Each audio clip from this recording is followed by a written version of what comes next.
عبده ورسوله صلى الله عليه وسلم الذي أرسل رسوله بالحق بشيرا ونذيرا ودائيا إلى الله بإذنه وسراجا منيرا فقد قال الله سبحانه وتعالى إن الله وملائكته يصلون على النبي يا أيها الذين آمنوا صلوا عليه وسلموا تسليما اللهم صل على محمد وعلى آل محمد كما صليت على إبراهيم وعلى آل إبراهيم إنك حميد مجيد اللهم بارك على محمد وعلى آل محمد كما باركت على إبراهيم وعلى آل إبراهيم إنك حميد مجيد أما بعد فإن خير الحديث كتاب الله وخير الهدي هدي محمد صلى الله عليه وسلم وشر الأمور محدثاتها وكل محدثات بدعة وكل بدعة ضلالة وكل ضلالة في النار প্রশংসা আল্লাহ সুবহানাহু ওয়া তাআলার জন্য। আমরা সকলে দরদ দিয়ে দিল থেকে আল্লাহ তাআলার জন্য প্রশংসা জ্ঞাপন করছি। সকলে মিলে বলছি আলহামদুলিল্লাহ। আমরা আবারও বলছি আলহামদুলিল্লাহ। আমরা আল্লাহর শুকরিয়া স্বরূপ বলছি রব্বানা ওয়ালাকাল হামদ হামদান কাসীরান তাইয়িবান মুবারাকান ফীহি সুবহানাল্লাহি ওয়া বিহামদিহি সুবহানাল্লাহিল আযীম সুবহানাল্লাহি ওয়া বিহামদিহি আদাদা খালকিহি ওয়া রিদা নাফসিহি ওয়া জিনাতা আরশিহি ওয়া মিদাদা কালিমাতিহি সুবহানাল্লাহি ওয়াল হামদুলিল্লাহি ওয়া লা ইলাহা ইল্লাল্লাহু আল্লাহু আকবার আল্লাহু আকবার আল্লাহু আকবার লা ইলাহা ইল্লাল্লাহু আল্লাহু আকবার ওয়ালিল্লাহিল হামদ। আমরা আমাদের সুমহান প্রতিপালকের জন্য কিছু প্রশংসা বাক্য আদায় করলাম। অতঃপর আল্লাহর দয়া শান্তি ও রহমত অঝোর ধারায় কামনা করছি বিশ্বের শান্তিপূর্ণ মহাবিপ্লবের মহা আয়োজক মহাজগতের মহারহমত মহানবী মুহাম্মদ রাসূলুল্লাহ সাল্লাল্লাহু আলাইহি ওয়াসাল্লামের উপরে আমরা সকলে আমার রাসূলের উপরে দরুদ ও সালাম পেশ করছি। আল্লাহুম্মা সাল্লি ওয়া সাল্লিম আলা নবিয়িনা মুহাম্মদ আল্লাহুম্মা সাল্লি আলাইহি আল্লাহুম্মা বারিক আলাইহি। বক্তব্যের শুরুতে আল্লাহর দয়া সম্মান আল্লাহর দরবারে সম্মান বৃদ্ধির জন্য এবং তাদের মর্যাদা জান্নাতে উত্তরোত্তর বৃদ্ধির জন্য কামনা করছি। যারা আমার নবী সাল্লাল্লাহু আলাইহি ওয়াসাল্লামের সাথে ছায়ার মতো অবস্থান করে আল্লাহ কর্তৃক প্রদত্ত দ্বীন ইসলামকে প্রচার প্রসার এবং বাস্তবায়নের কাজে আত্মনিয়োগ করেছিলেন। প্রয়োজনে রক্ত ঝরিয়ে অর্থ দিয়ে দেশান্তরিত হয়ে জীবন বিলিয়ে দিয়ে আল্লাহ তাআলা ও তার রাসূলের প্রতি তারা ভালোবাসার দাবি পূর্ণ করেছিলেন। আল্লাহ তাআলা তাদের পথে তাদের মতে আমাদেরকে কবুল করুন, জান্নাতে তাদের মর্যাদা উত্তরোত্তর বৃদ্ধি করে দিন, আল্লাহুম্মা আমিন। অতঃপর যারা মাহফিলে শীতের রাতে কষ্ট করে, এখনো বেশ গভীর রাত হয়েছে, আসলে শীতের রাত আমি বারবার বলে থাকি, মানুষের এই গভীর রাতে কষ্ট দিয়ে এইভাবে শোনানোর এই যে পদ্ধতিটা, এটা কখনোই সাধুবাদযোগ্য নয়, বরং এটা ক্ষতিকর দিক সবচেয়ে বেশি। তারপরেও আপনারা যে বসে আছেন, আপনারা এসেছেন, মাহফিলের ইন্তেজামিয়া কমিটি, প্রত্যেকের উপর আল্লাহ তাআলা দয়া রহমত কামনা করছি। আল্লাহ তাআলা যেন তাদের উপর রহম করেন, আল্লাহ তাআলা তাদেরকে ক্ষমা করেন, আল্লাহ আমাদের সকলের উপর রহম করেন। যারা আল্লাহর দ্বীনের জন্য আমরা ছুটে এসেছি, আল্লাহ তাআলার মহব্বতে এসেছি, ইসলামের মহব্বতে আমরা এসেছি, আল্লাহ তাআলা যেন আমাদের এই নেক আমলটাকে কবুল করেন, আল্লাহুম্মা আমিন। অতঃপর আজকের আলোচনার বিষয়বস্তু, তো আজকে আলোচনার কি বিষয় আলোচনা করলে ভালো হয় আপনারা বলেন। মঞ্চের সভাপতি সাহেব আছেন না? আসেন। হ্যাঁ, ময়মনসিংহ আছে। তাহলে আপনারা মঞ্চ থেকে একটা সিদ্ধান্ত নেন যে এই বিষয়ে আমাদের আলোচনা হওয়া উচিত। আর আপনারা যারা দূর দূরান্ত থেকে যেসব ভাইরা এসেছেন, আপনাদের উপস্থিতি দিন দিন কি কমে যাচ্ছে নাকি? তাই মনে হচ্ছে কিছুটা। আজকে তো উপস্থিতি খুবই কম। আলোচনা শুনবেন আপনারা? তো কি বিষয়ে আপনারা শুনতে চান? বেদাত। ঠিক আছে, আপনারা এ পাশ থেকে বুঝলাম একটা সাবজেক্ট এসেছে বেদআহ, আর এ পাশে শিরক। স্থানের উপলক্ষে সভা যেহেতু কবরস্থান,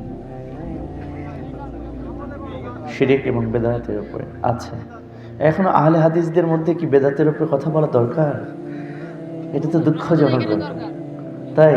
ঠিক আছে, আচ্ছা, হ্যাঁ, আচ্ছা আচ্ছা, জি ঠিক আছে, ইনশাআল্লাহ। কতক্ষণ কথা শুনতে চান আপনারা? বসবেন তো?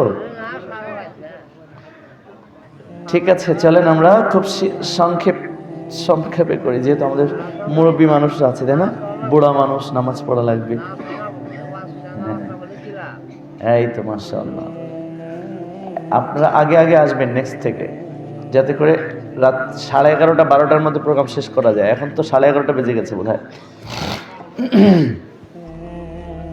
আর মঞ্চ থেকে আপনারা কি বিষয় সিলেক্ট করলেন? আচ্ছা, ঠিক আছে। আল্লাহ সুবহানাহু ওয়া তাআলা, তো মঞ্চ থেকে শুরু করে নিচে নামি আমরা, কেমন?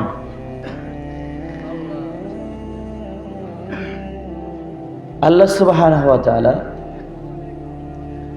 সূরা সাজদা 32 নম্বর সূরার 21 পারার 10 নম্বর আয়াতে বলছেন, قُلْ يَتَوَفَّكُم مَلَكُ الْمَوْتِ الَّذِي وُكِّلَ بِكُمْ ثُمَّ إِلَى رَبِّكُمْ تُرْجَعُونَ। তোমাদের জন্য নির্ধারণকৃত মালাকুল মাউত তোমাদের প্রাণ হরণ করবেই।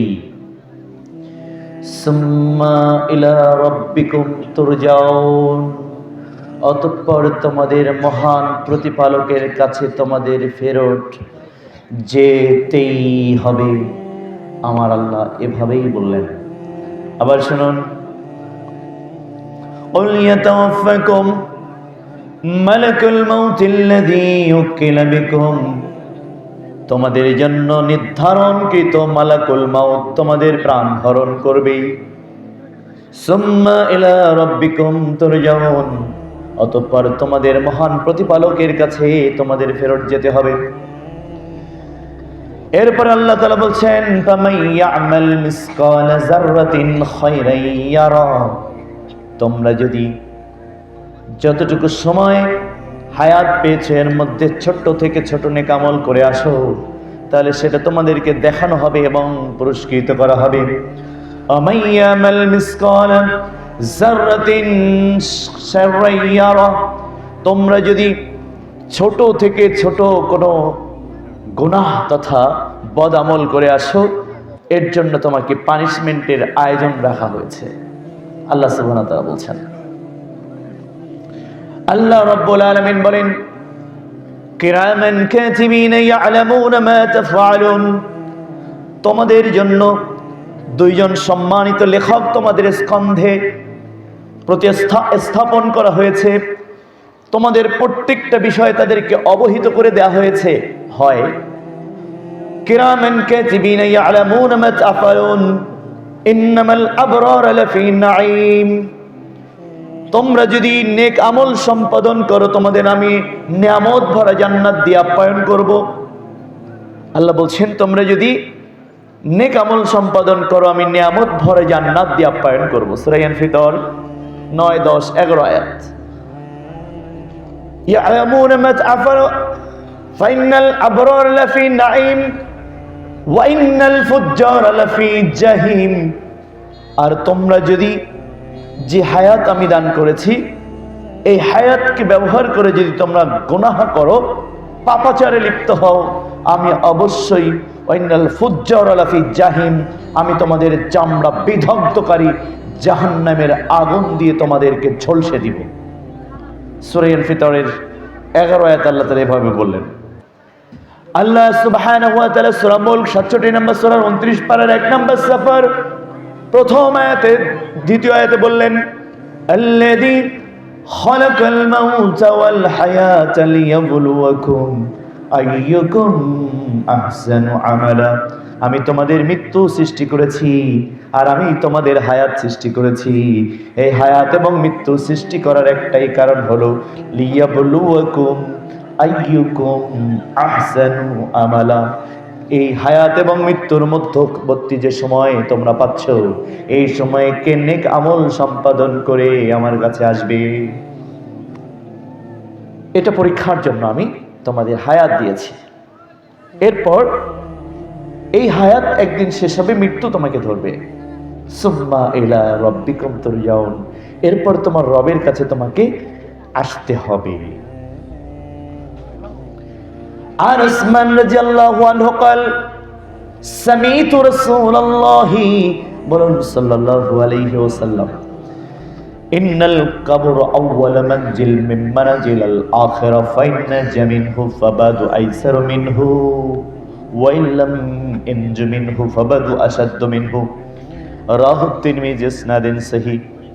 উসমান রাদিয়াল্লাহু আনহু বলেন, তোমার জন্য মৃত্যুর সাথে সাথে তোমার জন্য নির্ধারণ, কিন্তু মৃত্যু যখন তোমাকে ধরবে, মৃত্যুবরণের সাথে সাথে যে স্তরে তোমাকে প্রথম পা রাখতে হবে, সেই স্তরটার নাম হলো ইন্নাল কবর আউয়াল মানজিল মিন মানাজিল আখিরা। আখিরাতের অনেকগুলো স্তর রয়েছে, তার মধ্যে সর্বপ্রথম স্তরের নাম হলো কবর। কি ব্যাপার, কোথায় যান আপনি? আমার আলোচনা যখন শুরু হবে, এই যে ব্লু শার্ট পরা দৌড়াচ্ছেন উদ্ধি সাহসে, কোথায় যান আপনি? শোনে না? আচ্ছা,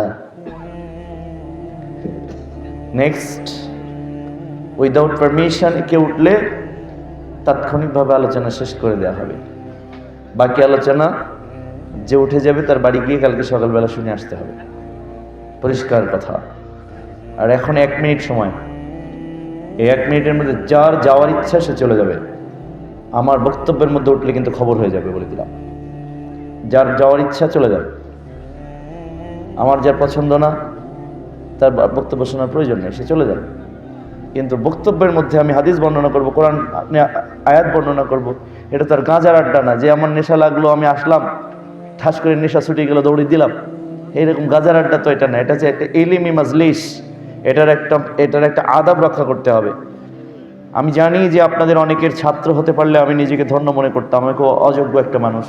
কিন্তু আজকে যেহেতু আমাকে এই চেয়ারে বসিয়েছেন, আমি আপনাদের সবার শিক্ষক আজকে, এটা মনে রাখতে হবে। 1 ঘন্টার জন্য শিক্ষক মানতে তো আপত্তি নেই। আমি তো সারা জীবনের জন্য আপনার শিক্ষক হতে আসেনি। 1 ঘন্টার জন্য আপনি যেহেতু এখানে বসে আছেন, 1 ঘন্টার জন্য শিক্ষকের ভূমিকায় রাখেন। বিগত 100 বছর এই জমিনে যে উপকার হয়নি, আল্লাহর গোলাম এই উপকার করে যাবে ইনশাল্লাহ। 100 বছর এই জমিনে যে উপকার হয়নি, সেই উপকার হয়ে যেতে পারে, কিন্তু সেটার জন্য একটা সুন্দর পরিবেশ রক্ষা করতে হবে। ইচ্ছা জাগলো আমি বসলাম, ইচ্ছা জাগলো আমি উঠে চলে যাওয়া শুরু করলাম।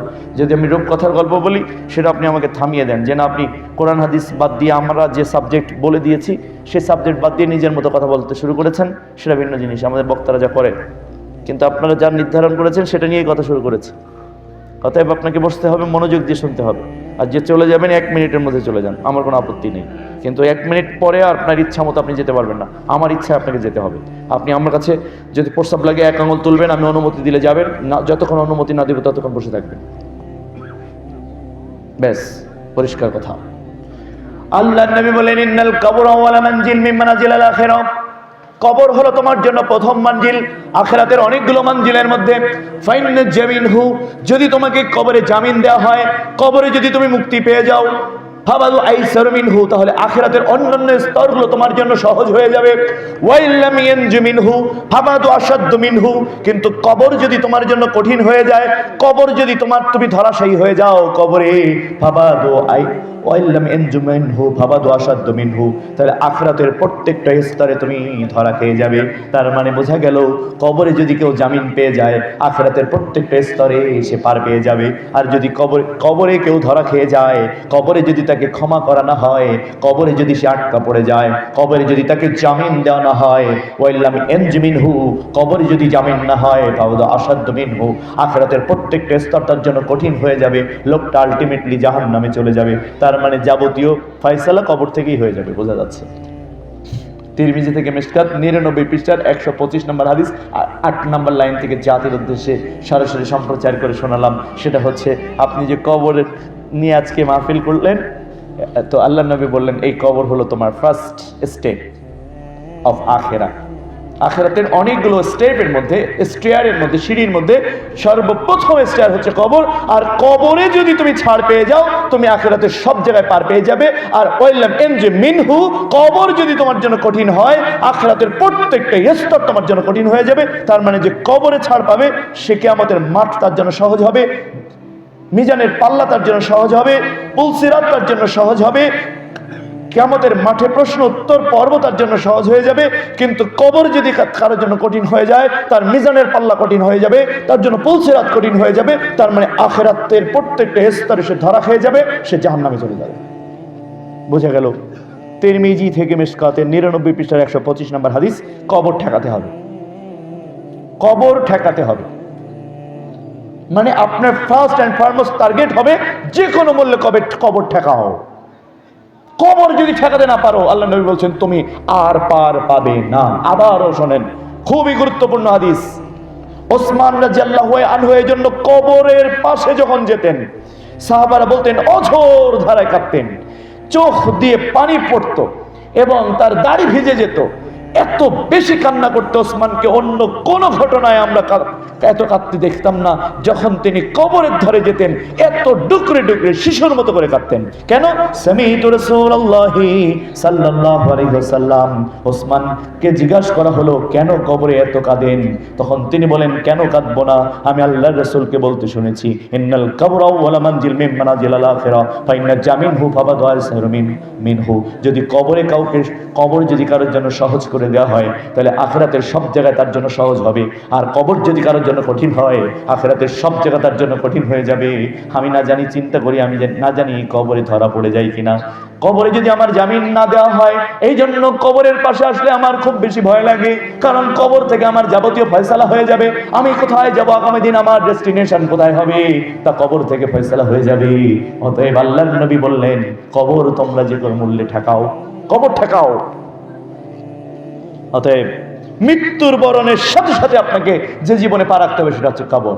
কবর ঠেকানোর জন্য এবার আল্লাহর নবী এক এক করে কর্মসূচি ঘোষণা করছেন।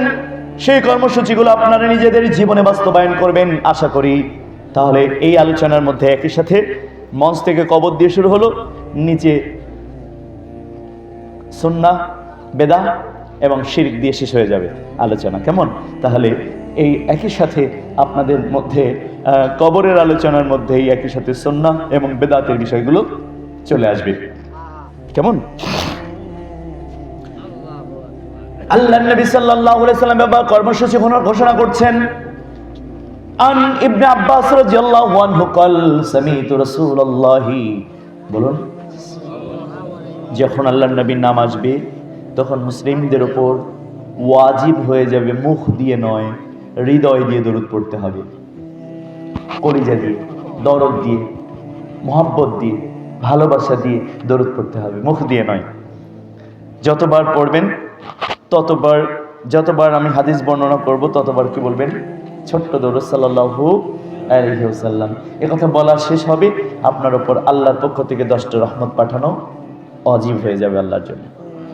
আল্লাহ আপনার 10টা গুনাহ ক্ষমা করে দেবেন, সুবহানাল্লাহ বলেন। আল্লাহ আপনার মর্যাদার স্তর 10 গুণ বাড়িয়ে দেবেন, সুবহানাল্লাহ বলেন। এই জন্য অবশ্যই আমরা চেষ্টা করব। কেমন? আব্বাস রাদিয়াল্লাহু আনহু বলেন সামি'তু রাসূলুল্লাহি সাল্লাল্লাহু আলাইহি ওয়াসাল্লাম, আমি আল্লাহর রাসূলকে বলতে শুনেছি। কি বলতে শুনেছি? সূরাতুল তাবারাকা হিয়াল মানিয়া মিন আযাবাল কবর, সূরাতুত তাবারাকা হিয়াল মানিয়া মিন আযাবাল কবর। আমি আল্লাহর রাসূলকে বলতে শুনেছি সূরাতুল মুলক হলো কবরের আযাব রক্ষাকারী, সূরাতুল মুলক হলো কবর থেকে তোমাকে নিরাপত্তা দানকারী। সুবহানাল্লাহ। জামিউস সাগীর এবং সিলসিলাতুল আহাদিস সাহিহা 585 নম্বর হাদিস। আল্লাহর নবী বললেন তোমার কবরের নিরাপত্তা প্রদান করবে সূরা মুলক। এমনকি আমার নবী সাল্লাল্লাহু আলাইহি ওয়াসাল্লাম বলছেন এই সূরা মুলক এমন একটা সূরা, 30 আয়াত বিশিষ্ট এমন একটি সূরা কোরআনুল কারীমের মধ্যে আল্লাহর সাথে তর্ক করতে করতে করতে করতে যতক্ষণ পর্যন্ত এর তেলাওয়াতকারীকে ক্ষমা করা না হবে, যতক্ষণ জান্নাত দেওয়া না হবে, ততক্ষণ পর্যন্ত তেলাওয়াতকারীর পাশে থেকে সে সরে যাবে না। অতঃপর তেলাওয়াতকারীকে যদি আল্লাহর পক্ষ থেকে ক্ষমা করা না হয়, সূরা মুলক তখন বেঁকে বসবে। যদি আমার তেলাওয়াতকারীকে যদি ক্ষমা করা না হয়, তাহলে আমাকে কোরআন থেকে তুলে দেওয়া হোক। সূরা মুলকের বেঁকে বসা দেখে আল্লাহ রাব্বুল আলামিন সূরা মুলকে বলে দিবেন তোমার তেলাওয়াতকারীকে নিয়ে জান্নাতে চলে যাও। আল্লাহর নবী এবার বললেন, আবু দাউদ 2192 নম্বর হাদিস, আল্লাহর নবী বললেন এরপর সূরা মুলক তাকে জান্নাতে পৌঁছে দিয়ে আসবে, সূরা মুলক জান্নাতে দিয়ে আসবে। এই জন্য সূরা মুলক পড়তে হবে। কেমন? জাবের রাদিয়াল্লাহু আনহু قال كان لا يعلم حتى يقرأ ألف لام ميم تنزيل الكتاب لا ريب فيه من رب العالمين وتبارك الذي بيده الملك وهو على كل شيء قدير। জাবের রাদিয়াল্লাহু আনহু বলেন আমি আল্লাহর রাসূলের সাথে অবস্থান করতাম, দীর্ঘকাল আমি তার সাথে অবস্থান করেছিলাম। কানা লা ইয়ানামু, কিন্তু আমি আমার রাসূলকে জীবনে কখনো ঘুমাতে যেতে দেখতাম না। হাত্তা ইয়াকরা আলিফ লাম মিম তানজিলুল কিতাবি লা রাইবা ফিহি মির রাব্বিল আলামিন ওয়া তাবারাকাল্লাযী বিয়াদিহিল মুলকু ওয়া আলা কুল্লি শাইইন কাদির। কিন্তু যতক্ষণ পর্যন্ত তিনি সূরা মুলক না পড়তেন, যতক্ষণ পর্যন্ত তিনি সূরা সাজদা না তেলাওয়াত করতেন, আমি ততক্ষণ পর্যন্ত আল্লাহর রাসূলকে ঘুমাতে যেতে দেখতাম না। তার মানে ঘুমাতে যাওয়ার আগে সুন্নাহ হলো সূরা মুলক এবং সূরা সাজদা তেলাওয়াত করা। আমি কখনো এই সূরা তেলাওয়াত ছাড়া তাকে ঘুমাতে যেতে দেখতাম না। যদি কারণ হিসেবে জিজ্ঞেস করা হতো, তিনি বলতেন সূরাতুত তাবারাকা হিয়াল মানিয়া মিন আযাবাল কবর, সূরা মুলক হলো কবরের আযাব রক্ষাকারী। তার মানে স্বয়ং আল্লাহর রাসূল কবরকে ভয় পাচ্ছেন। আপনি কি বুঝতেছেন? বিশ্বনবী মুহাম্মদ রাসূলুল্লাহ কবরকে মূল্যায়ন করছেন, ভয় পাচ্ছেন, ভয় পেয়ে তিনি মুলক পড়ছেন।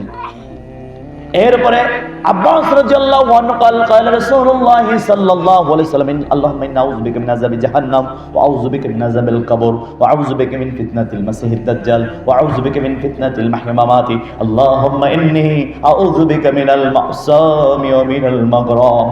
আব্বাস রাদিয়াল্লাহু আনহু বলেন আল্লাহর রাসূল আমাদের এই দোয়াটা এভাবে শেখাতেন, আল্লাহর রাসূল আমাদের এই দোয়াটা এভাবে মূল্যায়ন করে শেখাতেন, যেভাবে কোরআনের আয়াত নাজিল হলে আমাদেরকে গুরুত্ব সহকারে শেখাতেন, ঠিক সেভাবেই কবর থেকে নাজাত চাওয়ার জন্য আমাদেরকে তিনি এই দোয়া এভাবেই শেখাতেন। সুবহানাল্লাহ বলবেন না? যে কোরআনের আয়াত নাজিল হলে সেটা যেভাবে মূল্যায়ন করে আমাদেরকে মুখস্থ করাতেন, বোঝাতেন, শিক্ষা দিতেন, তিনি কবর থেকে নাজাত চাওয়ার এই দোয়াটা ঠিক এভাবেই আমাদেরকে শেখাতেন। কেন? ইন্নাল কবর আউয়াল মানজিল, কবর হলো প্রথম মঞ্জিল, মিন মানাজিলাল আখিরা, আখিরাতের মঞ্জিলের মধ্যে।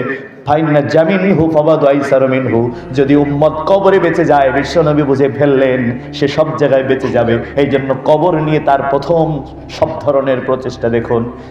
আব্বাস রাদিয়াল্লাহু আনহু বলেন এই দোয়া তিনি আমাদেরকে শেখাতেন। এই দোয়াটা আল্লামা নাসিরউদ্দিন আলবানী রাহিমাহুল্লাহ তিনি এই হাদিস তাহকিক করে এক অংশে গিয়ে বলছেন এই দোয়াটা সালাতের মধ্যে পড়া ওয়াজিব। নাসিরউদ্দিন আলবানী রাহিমাহুল্লাহ বলছেন এই দোয়াটা আল্লাহ রাসূল যেটা সাহাবাদেরকে শিখিয়েছেন এই দোয়াটা, আল্লাহুম্মা ইন্নী আউযু বিকা মিন আযাবি জাহান্নাম, হে আল্লাহ তোমার কাছে আমি আশ্রয় চাচ্ছি জাহান্নামের আযাব থেকে, ওয়া আউযু বিকা মিন আযাবিল কবর, আমি তোমার থেকে আশ্রয় চাচ্ছি কবরের ফিতনা, কবরের আযাব, কবরের বিপদ থেকে, ওয়া আউযু বিকা মিন ফিতনাতিল মাসিহিদ দাজ্জাল, তোমার কাছে আমি আশ্রয় চাচ্ছি কানা দাজ্জালের ফিতনা থেকে, ওয়া আউযু বিকা মিন ফিতনাতিল মাহইয়া মামাতি, আমি জীবন মৃত্যুর মধ্যবর্তী গুনাহ থেকে তোমার কাছে আশ্রয় চাচ্ছি, ওয়া আউযু বিকা মিন ফিতনাতিল মাহইয়া মামাত, ঋণ এবং পাপের বোঝা থেকে হে আল্লাহ তোমার কাছে আমি রক্ষা চাচ্ছি। এই দোয়া যদি কেউ পড়ে সালাতের মধ্যে এবং সকাল সন্ধ্যা যদি এই দোয়া কেউ আমল করে, সেও তারও কবরের আযাব হবে না এবং কবরে সে জামিন পাবে। এটা হলো কবরের জামিনের দোয়া, কবরের জামিনের দোয়া। আপনি কবরে জামিন নিতে পারেননি, কিন্তু নবী রাদিয়াল্লাহু আনহু قال রাসূলুল্লাহ সাল্লাল্লাহু আলাইহি ওয়াসাল্লাম, কবরের জামিনের ব্যবস্থা করার আগে যদি আপনি কবরে ঢুকে যান তাহলে আপনার জন্য আরেকটা সুযোগ রয়েছে। আল্লাহর নবী বললেন, সেটা কি? কবরে আপনি জামিনের ব্যবস্থা না করেই মারা গেছেন, ইতিমধ্যে কবরে চলে গেছেন, এখন আপনার জন্য সেকেন্ড অপশন আছে, দ্বিতীয় সুযোগ আছে। সুবহানাল্লাহ বলেন এবার। যে কোনো কারণেই আপনি কবরকে ব্যারিকেড দিতে পারলেন না, কবরে আপনি বিপর্যয় আপনার সামনে অপেক্ষা করছে। আল্লাহর নবী সাল্লাল্লাহু আলাইহি ওয়াসাল্লাম বলেন, কবরে আযাব দেওয়া হচ্ছে, তাৎক্ষণিকভাবে হঠাৎ করে কবরের আযাব থেকে ক্ষমা করে দেওয়া হয়, ক্ষমা করে দেওয়ার পরে তাকে জান্নাত ঘোষণা করা হয়। কবরের ওই আযাবগ্রস্ত মানুষটা তখন ফেরেশতাদের কাছে জিজ্ঞাসা করে, ও ফেরেশতারা, কি কারণে আমাদেরকে ক্ষমা করে দেওয়া হলো? আমাদের সামনে তো বাঁচার কোনো পথ ছিল না, কিন্তু কবর আমাদেরকে সহজ করে দেওয়া হলো কি কারণে? সাথে সাথে বলে, ইগফিরুল্লাহু ওয়ালিদিহি, তোমাদেরকে ক্ষমা করা হয়েছে, তোমাদের সন্তান তোমাদের জন্য ক্ষমা চেয়েছে এজন্য। সুবহানাল্লাহ বলেন। তোমাদের সন্তানের ক্ষমা প্রার্থনার জন্য, তোমাদের সন্তান তোমাদের জন্য ক্ষমা চেয়েছে, তোমাদের সন্তান তোমাদের জন্য মাগফিরাত চেয়েছে, তোমাদের সন্তান তোমাদের জন্য আল্লাহর কাছে দোয়া করেছে, সন্তানের দোয়ার কারণে আল্লাহ রাব্বুল আলামিন তোমাদের ক্ষমা করেছে। মিশকাতুল মাসাবি 378 পৃষ্ঠা 8 নম্বর লাইনের হাদিস। আন আবি হুরায়রা রাদিয়াল্লাহু আনহু قال রাসূলুল্লাহ বলুন সাল্লাল্লাহু আলাইহি ওয়াসাল্লাম, ইযা মাতাল ইনসানু ইনকাতা আনহু আমালহু ইল্লা মিন সালাসাতিন, ইল্লা মিন সাদাকাতিন জারিয়াতিন আও ইলমিন ইনতাফাউ বিহি আও ওয়ালিদিন সালিহিন ইয়াদউ লাহু, রাহুল বুখারী ওয়া মুসলিম। আল্লাহর নবী বলেন, মানুষ যখন মারা যায় তার সব ধরনের আমলের দরজা বন্ধ করে দেওয়া হয়, ইল্লা মিন সালাসাতিন, কিন্তু 3 ধরনের আমলের দরজা অব্যাহত রেখে দেওয়া হয়। 3 ধরনের আমল যদি দুনিয়ার থেকে কেউ করে যায় তাহলে কবরে গিয়েও সে নাজাত পেতে পারে। সুবহানাল্লাহ। তার মধ্যে এক হলো আল সাদাকাতিন জারিয়াতিন, কেউ যদি সাদাকায়ে জারিয়া করে যায়, মসজিদ, মাদ্রাসা, ইয়াতিমখানা, এই যে কবরস্থানের জন্য সাদাকা করলেন, আমি একটু আগে মঞ্চে আসার আগে আমি শুনছিলাম আপনারা দুহাত উজাড় করে দিয়ে মাশাআল্লাহ আল্লাহর জন্য সাদাকা করেছেন, আল্লাহ তাআলার জন্য সাদাকা করেছেন, তার সন্তুষ্টির জন্য সাদাকা করেছেন। আল্লাহর নবী সাল্লাল্লাহু আলাইহি ওয়াসাল্লাম বলেন, সাদাকাতিন জারিয়াতিন, এই সাদাকায়ে জারিয়া যতদিন ধরে মানব জাতি উপকৃত হবে, এই সাদাকায়ে জারিয়া দিয়ে যতদিন পর্যন্ত দুনিয়ায় ভালো কাজ, কল্যাণ কাজ সাধিত হবে, এই সাদাকায়ে জারিয়ার কারণে তাকে কবর থেকে আল্লাহ তাআলা রক্ষা করবেন। মানে কবরে গেলেও কবরের মধ্যে তার নেকি জমা হতে থাকবে। আল্লাহ নবী কথা বলছেন, কবরে নেকি যেতে থাকবে, কারণ সে দুনিয়ায় সাদাকায়ে জারিয়া করে গেছে। 2 নম্বর হচ্ছে আও ইলমিন ইনতাফাউ, ইলম বিতরণের কোনো আয়োজন যদি সে করে যায়, যেমন আমাদের অনেক ভাইরা, আমাদের যুবক ভাইরা, মুরব্বীরা সবাই মিলে এই ইলম বিতরণের একটা আয়োজন করেছে, আপনাদেরকে ডেকেছেন, কোরআন হাদিস বর্ণনা হচ্ছে। এই ইলম বিতরণ যদি এখান থেকে কোন নেকামল আপনারা শিখে যান, আর এই নেকামল যদি করেন, আজকে যারা এখানে আয়োজন করেছে, হঠাৎ যদি কারোর মৃত্যু হয়ে যায়, এই নেকামল যতদিন আপনি করবেন, এখানে আমার বক্তব্য শুনে, আমাদের ওলামা হযরতের বক্তব্য শুনে আপনি যত নেকামল করবেন, এই যে আয়োজকরা কবরে বসে এই আপনার নেকামলের একটা নেকি কবরে বসে পাবে, একথা আল্লাহর রাসূল বলছেন।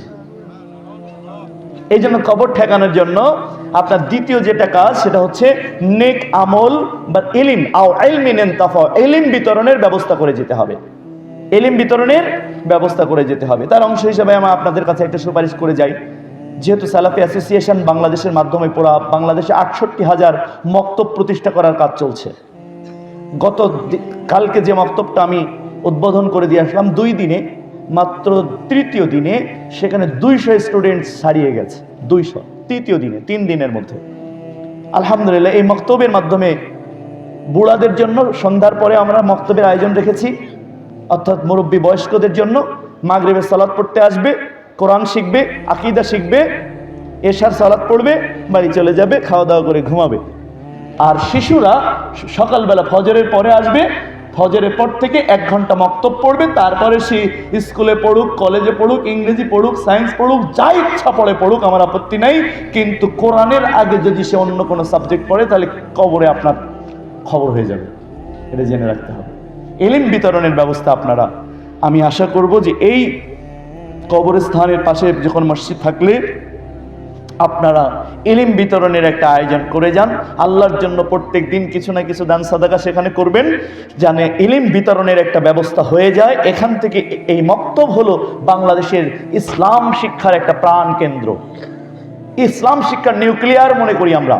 এইটা আপনারা যদি বাস্তবায়ন করেন তাহলে কবরে যেমন আজকে এখানে সাদাকা করলেন, এর নেকি যেমন আপনি মৃত্যুর পর আপনি পেতে থাকবেন, তদ্রূপভাবে ইলম বিতরণের একটা ব্যবস্থা আমি আশা করি আপনারা করবেন। যেমন আজকে এরকম একটা ব্যবস্থা করেছেন, এটা যতটা না জরুরি তার চেয়ে দৈনন্দিন একটা মক্তব প্রতিষ্ঠা করার চেয়ে বেশি জরুরি।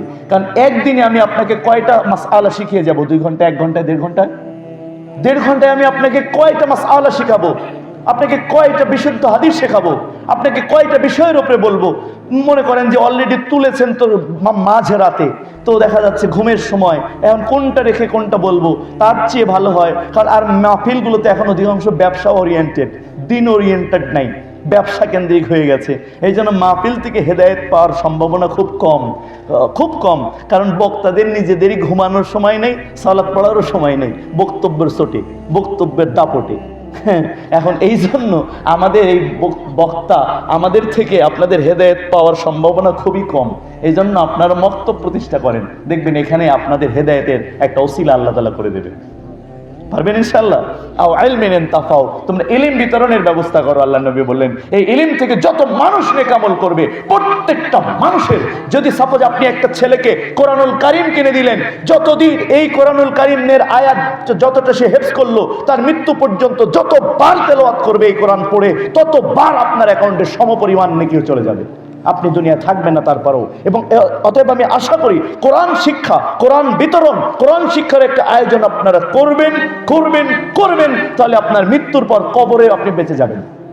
আপনি দেখবেন যে কবরে হঠাৎ আপনাকে ক্ষমা করে দেওয়া হয়েছে, কারণ পর্যাপ্ত পরিমাণ নেকি আপনার কবরে জমা হয়ে গেছে, অথচ আপনি ব্যক্তিগতভাবে কিছু নিয়ে যেতে পারেননি, কিন্তু এই নেক আমলের কারণে আল্লাহ তাআলা দান করবেন। 3 নম্বর হলো আওয়ালিদিন সালিহিন, কবর থেকে বাঁচার জন্য আরেকটা কাজ করে যাবেন, সন্তানকে নেক সন্তান বানিয়ে যাওয়ার চেষ্টা করবেন, না হলে কিন্তু কবরে খবর হয়ে যাবে। আর সন্তান যদি নেক সন্তান হয়, কবরে গিয়েও আপনার ক্ষমা হয়ে যেতে পারে। কবরে গিয়ে কি হতে পারে? ক্ষমা হয়ে যেতে পারে। এই জন্য সন্তানকে নেক সন্তানের জন্য 3 দফা কর্মসূচি ঘোষণা করলাম। প্রথম দফা কর্মসূচি হলো আনাবি হুরায়রা রাদিয়াল্লাহু আনহু قال قال رسول الله বলুন সাল্লাল্লাহু আলাইহি ওয়াসাল্লাম, সালাসা দাওয়াতুন লা তুরাদ্দু, সালাসা দাওয়াতুন লা তুরাদ্দু, দাওয়াতুল ওয়ালিদিনি ওয়ালিদিহি, দাওয়াতুস সাইম, দাওয়াতুল মুসাফির, রাহু আবু দাউদ, ইসনাদিন সহিহ। আমার নবী বললেন 3 শ্রেণীর মানুষ যখন আল্লাহর কাছে দোয়া করে, আল্লাহর কাছে কিছু চায়, আল্লাহ সিদ্ধান্ত নিয়েছেন তাদের দোয়া তিনি কোশ্চিনকালেও প্রত্যাখ্যান করবে না। এটা হৃদয় থেকে সুবহানাল্লাহ বের হয় না? যদি 3 শ্রেণীর মানুষ আল্লাহ রাসূল বলছেন, আল্লাহ আমাকে জানিয়েছেন আমার উম্মতের 3 শ্রেণী যখন আল্লাহর কাছে কিছু চায়, আল্লাহর সিদ্ধান্ত হলো তাদের দোয়া কোনোদিন তিনি ফেরত দেবেন না। তার মধ্যে এক হলো দাওয়াতুল ওয়ালিদি লিওয়ালিদিহি, কোন পিতা মাতা যদি তার সন্তানের জন্য আল্লাহর কাছে কিছু চায়, পিতা মাতা সন্তানের জন্য যা চায় আল্লাহ তাআলা তাদেরকে তা দান করে। এই জন্য আমার ভাইয়েরা, সন্তানকে নেক সন্তানের জন্য প্রতিদিন হাত তুলে একবার দোয়া করবেন।